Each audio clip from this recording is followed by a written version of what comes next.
All right, guys, welcome back to the Helicopter Podcast. I'm your guy, Halsey Schider. First and foremost, thank you guys so much for listening, reaching out, providing feedback, mostly positive feedback, which I appreciate. You never know this day and age. The internet can be kind of a scary place. So I appreciate you all welcoming me into your podcast queue. And I hope that you can find a lot of awesomeness from the podcast. Awesomeness, I think it's a word. We'll go with it. Exciting things around the corner that I'm looking forward to announcing sooner than later. And I think it's just going to elevate the podcast. So stay around for that. I've been kind of teasing this idea for a bit, but I promise some big, exciting news around the corner. And, of course, make sure if you're on social media, just go the Helicopter Podcast, Facebook, Instagram. Just follow. It's easy. Helps me out. And I would appreciate it if you can do it. Also, feel free to leave a review. Anyway, last few episodes have all been interviews with awesome, incredible people within the helicopter industry. And today is just a solo episode with me. If you recall, I think it's probably 3 or 4 episodes ago, I was starting a series where I was just going to do a series of short podcasts kind of discussing my progression in employment when it came to becoming a helicopter pilot. And on the first episode, I started off with this idea that your interview for your first job, if you're going the CFI route, starts when you start flight training. You're going to be in this flight school every day for almost, maybe a year and a half, 2 years. People are going to get to know who you are. And so we talked a lot about that, or I did. I shared with you some of the things that I did well and some of the things I didn't do so well. And today, I just want to keep moving forward and discuss kind of that next step for my path, at least. There's other paths, right? There's guys that will go and fly SIC right from flight school. There's guys and gals that will go fly tours. I know a lot of the Florida, Orlando-based tours and other tour operators all across the United States have lower requirements. They're flying 44 tours, so they don't need 1,000 hours. So I know a lot of friends of mine have gone that route. So during this whole series, I can really only speak to my experience and try to give my insight. So my story is flight school to CFI. That's the route that I went. And it's kind of funny to look back and think about, because it's like I remember those days. I mean, from starting school to finishing and getting my CFI, I remember every day at Hillsboro, where I went to school, the flight instructors wore these tan khaki flight suits. And I just remember thinking, like, man, how do I get into that flight suit? How am I going to figure this out? And I didn't really help myself along the way. As you recall in my last solo episode, I kind of, made it harder on myself than it had to be. But anyway, that was like a big deal. Like, man, I got to get hired here. I think at that time in my life, pretty young guy, if I didn't get that opportunity, I'm sure it would have all worked out. But man, it would have really hurt. So I guess, spoiler, I did get hired as a CFI. But I just want to talk to you about that experience and then kind of go further past that time when I was actually then in charge of hiring CFIs and things that I looked for and things that I'm sure other assistant chief pilot, or whoever is responsible for hiring flight instructors where you're at. So when I was going through the interview process, essentially everyone that went to flight school there had the opportunity to interview. And it was all based on availability, how many CFIs were leaving, how many students there were, and if there was room for new people. So I got really lucky because sometimes individuals would finish their training and there wouldn't be a hiring for 2, 3, 4 months. Whereas if I recall, I finished my CFI, and within just a couple weeks, it was my time to go and interview. So just like any standard job, I was expected to apply online. Very common these days. So I filled out the online portal and worked on creating my resume. Now, when it comes to a pilot resume, you should do it however you think is best. But here's just a couple points that I do with my resume and things that I like to see on other people's resume. So up top, I like to just have the clear contact information. Who's applying? Whose resume is this? I put my name, my number, and my email. I can do that in the header in Microsoft Word, and I just think that it looks really nice.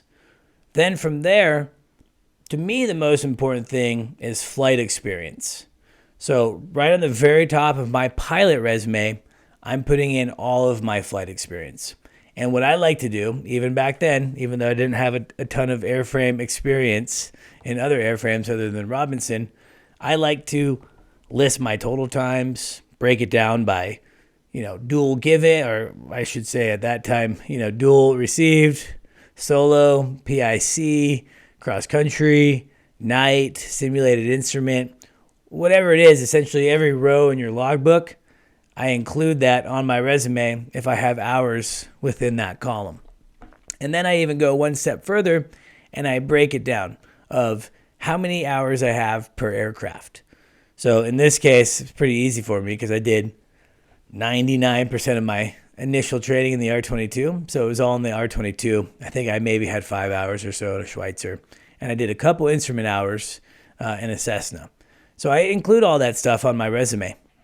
And I make it very clear up top. These are my hours. Because let's face it, at the end of the day, experience or hours equals experience. So I think on any resume, that's kind of the most important thing. Other than that, right below that, I put my certifications. I put, at that time, my flight instructor certificate, my commercial certificate. If I had an instrument rating at that time, I would have added that there too. And I also put any type of extra training or certifications. At that time, for my first job, it would be the Robinson safety course, as that was a requirement for me to get my job there at Hillsboro. And then the rest of the resume is kind of your standard, 2 or 3 past experiences of employment. I was a young guy, so my resume was pretty funny because it was like line service, pizza shop, line service, pizza shop. I didn't really have an extensive working background. And so, you list them out, put your references down. So I think it's really important that you should always keep up to date on your resume, especially when you're kind of further down the line, that 1,000-hour point, kind of looking for jobs. I've had times where things came up like really quick, like, hey, send me your resume right now. And if I would have delayed, I might have not had the opportunity. So I would encourage you to build your resume, keep it up to date, and make sure that it's accurate. The worst thing that you could do is put inaccurate information on there, especially flight experience. Go into an interview, present your logbook, present your resume, and they don't match. So be careful with that.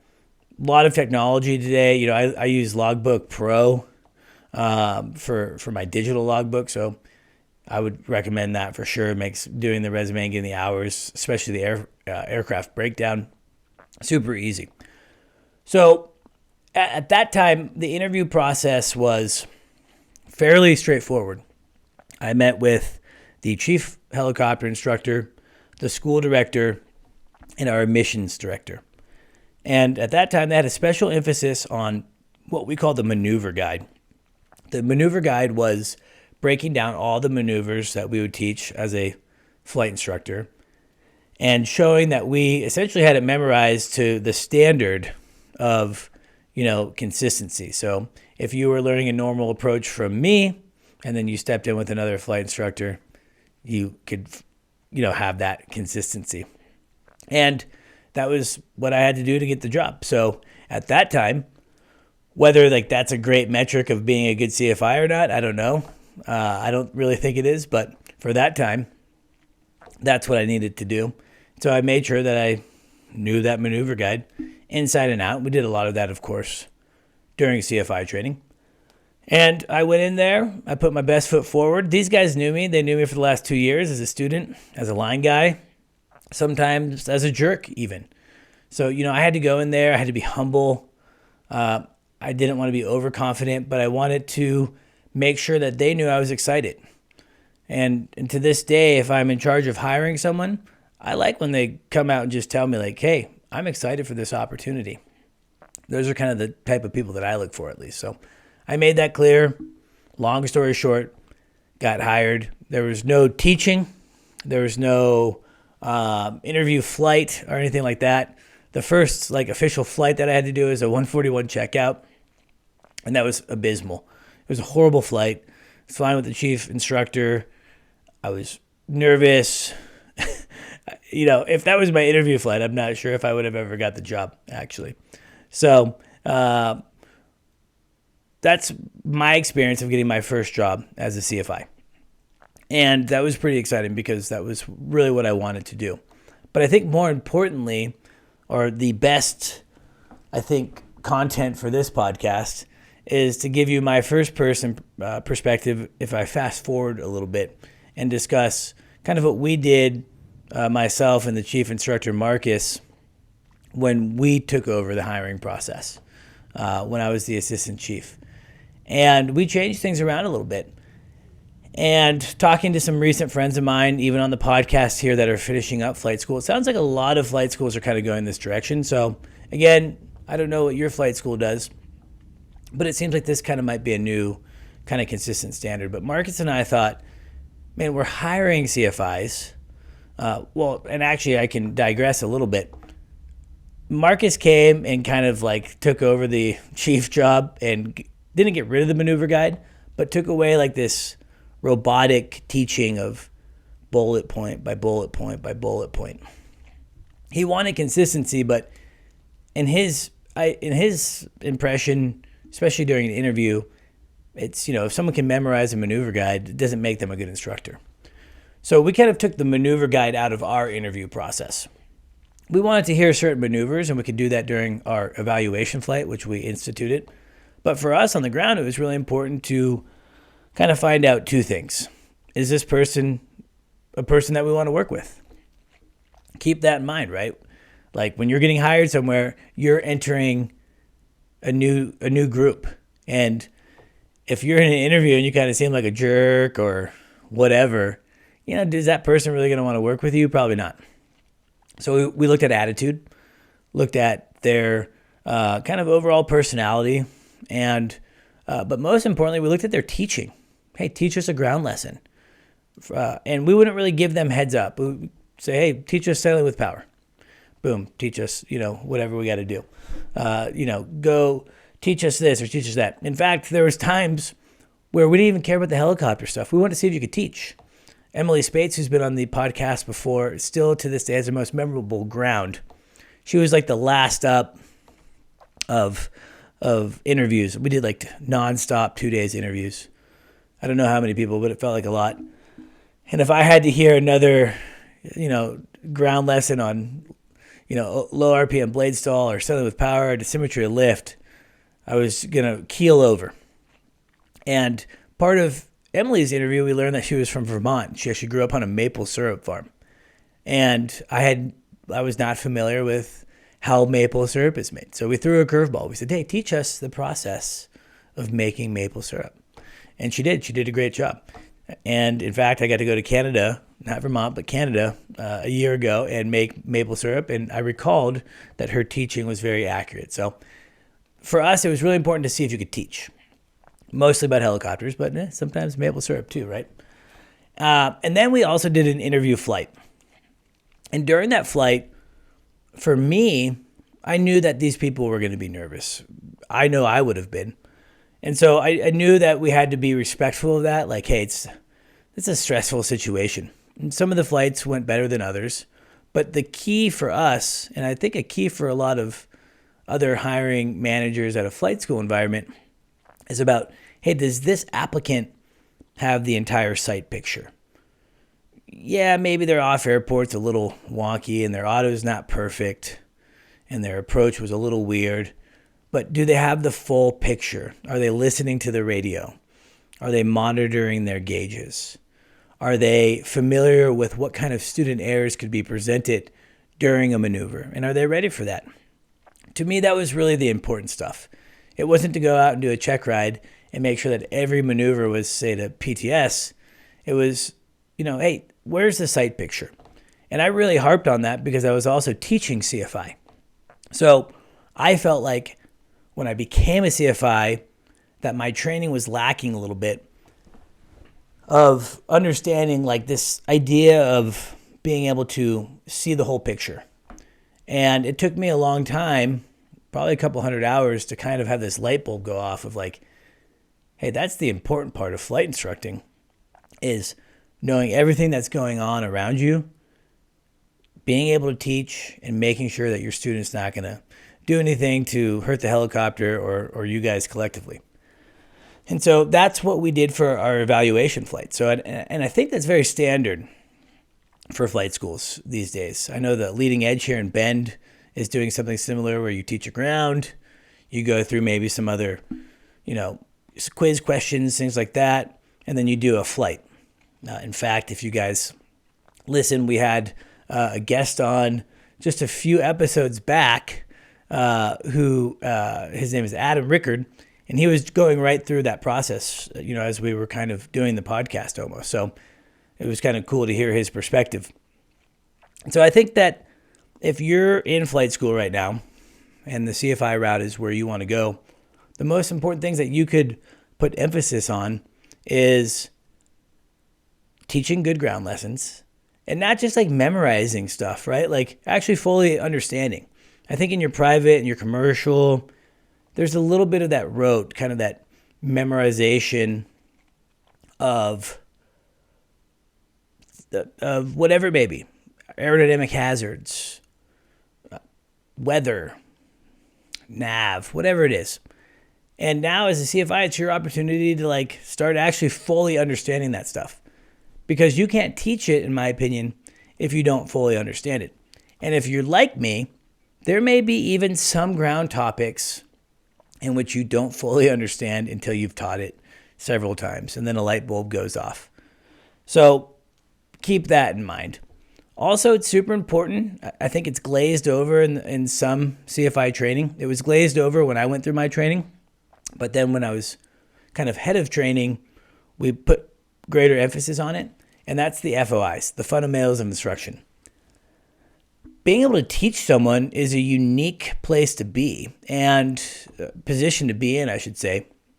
And not a lot of newly CFI helicopter guys or gals have a background of instruction, whether they taught formal school somewhere or a college course, whatever.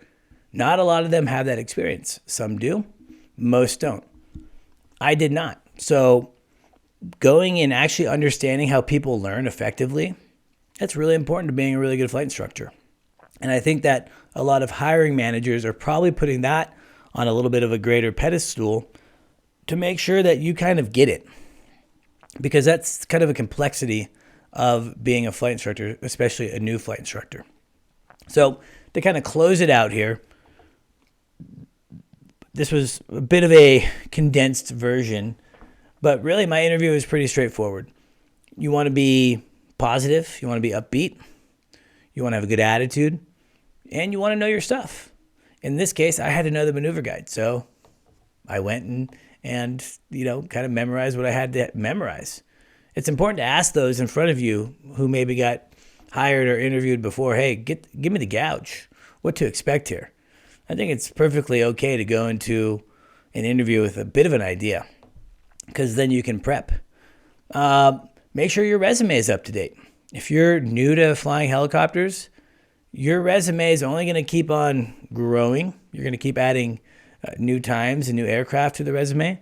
And I've definitely been in this position, as I'll talk about in later episodes, where I got behind on my logbook and I got behind on my resume. And it was always, kind of stressful, 2 steps forward, 3 back type of deal sometimes. So keep an updated resume. And in order to do that, you have to have an updated logbook. And again, I'll talk about that kind of my post CFI jobs as we continue this series of kind of talking about my employment history. And, go in there, be confident. No, it's not going to be perfect. Interviews are stressful places. And as my mom would always say, you're going to have those butterflies. That's good. Put those butterflies in formation, put your best foot forward, and do the best that you can. And I hope that you've learned on the podcast. I've had guests from Hillsboro, from other flight schools, that their goal too was to work at the school that they trained at. And for whatever reason, it didn't work out. Maybe they had a bad interview. Maybe the numbers just weren't kind of aligning to be at that position. Well, they didn't give up. They had a resume. They went out and they applied for other positions, and they got those positions. And they're all now very successful helicopter pilots within the industry. So keep that in mind too. Take the pressure off a little bit. Yeah, it's always nice to get the job that you want, but the earth doesn't stop. The world doesn't end if you don't. So kind of a recap of the last 2 episodes. Your interview starts day 1. So when you're doing flight school, be awesome. Try to be awesome. Have a good attitude. Be someone that people like being around. I was trying to be as transparent as possible in my first episode of this series of where, I was young and dumb. I did a lot of stupid things. I got lucky that I ended up getting hired. So, and then moving forward, just keep that attitude. Attitude is probably the most important thing when it comes to getting hired. So, solo number 2 in the books, talking about getting jobs. A little teaser for my next solo, which will probably be in 3 or 4 weeks. I'm going to talk about, it might be a little bit of a longer podcast, is kind of my veer off from the standard path after I became, after I finished up being a flight instructor. I would say that my path from student to flight instructor was very normal. And then I veered off, did some other things for a couple years, and then I kind of veered back into the normal route, going to tours, air medical, and whatnot. So I'm excited to talk about that stuff. It's fun and exciting to kind of reminisce of my time going through the industry. So I hope that you gain some insight here. If you have questions about a resume, hit me up on Instagram, hit me up on Facebook. Send me your resume. Love to see it. Love to give you my feedback. I'm an open book. This podcast is meant for being able to be a place where you guys can hopefully enjoy just what we're talking about, but also take away some things that might help you in your path. To talk to me on Instagram, what do you got to do? You got to like it. You got to follow me. I think that's how it works. I don't know if you can message me if you don't follow or like me on there. So please do that. Also, if you want to leave a review, you can do that on Apple Podcasts. You can do that on Spotify. Love to hear your feedback. So please continue to do that. We release new episodes every Tuesday, 365. I might need to rethink that in the future. Maybe take like a little break. But for now, we're going full bore. So keep listening, subscribe so you get notified when we launch new podcasts every Tuesday. And again, thank you for supporting the Helicopter Podcast. My name is Halsey Schider, and I love doing this. So let's keep doing it. We'll talk to you soon. Thanks. Hey, podcast listeners. My name is Halsey Schider, and I'm the principal broker and owner of Helicopter. Helicopter is a new age, data-driven, helicopter-specific sales brokerage, bringing helicopter listings to new heights. At Helicopter, we utilize digital positioning, paid advertising, and our large network of industry professionals to move your helicopter quickly and efficiently. Unsure the value of your helicopter? Lucky for you, Helicopter offers a complimentary market evaluation. All you have to do is contact the team today. Are you ready to take your helicopter listing from Mayday to payday? Easy. Fill out the contact information below, and a Helicopter pilot agent will reach out shortly. Helicopter. List it, sell it, done.